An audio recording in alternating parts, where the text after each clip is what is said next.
తులారాశి వారు ఈ వారం తాము చేపట్టినటువంటి పనుల్లో ఆలస్యాలు పెరగకుండా ఎప్పటికప్పుడు చైతన్యవంతంగా చురుకుగా వ్యవహారం చేస్తూ ఉండాలి.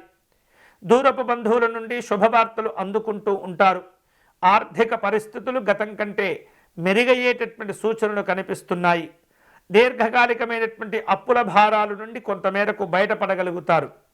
ఈ వారం స్థిరాస్తులు కొనుగోలు చేయటంలో కొంత తడబాటు పడుతూ ఉంటారు.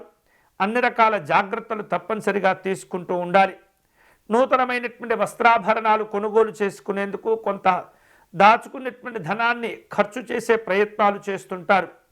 భవిష్యత్తులో తలపెట్టబోయేటటువంటి శుభ కార్యక్రమాల కోసం ఇప్పటి నుండే ప్రణాళికలను కూడా సిద్ధం చేసుకుంటూ ఉంటారు. వివిధ రూపాల్లో వ్యాపార కార్యక్రమాల్లో వివాదాలు తొలగిపోతుంటాయి. ఉపశమనాలు కూడా లభిస్తూ ఉంటాయి. వారం మధ్యలో కుటుంబ సభ్యులతో కలిసి కొన్ని ముఖ్యమైనటువంటి విషయాలు చర్చిస్తుంటారు. ఇదే సందర్భంలో సోదరులతోటి కొంత మాట పట్టింపులు కూడా పెరగవచ్చు. జాగ్రత్తగా వ్యవహారం చేయండి. ఆదాయానికి మించినటువంటి ఖర్చులు పెరుగుతూ ఉంటాయి. రాజకీయపరమైనటువంటి అంశాల్లో జాగ్రత్తగా ఉండాలి. నాయకులతో మనస్పర్ధలు పెరుగుతూ ఉంటాయి. ఆధిపత్య పోరు ఇబ్బందులకు దారితీస్తుంది. అనవసరమైనటువంటి విమర్శలు ప్రతి విమర్శలకు దూరంగా ఉండండి.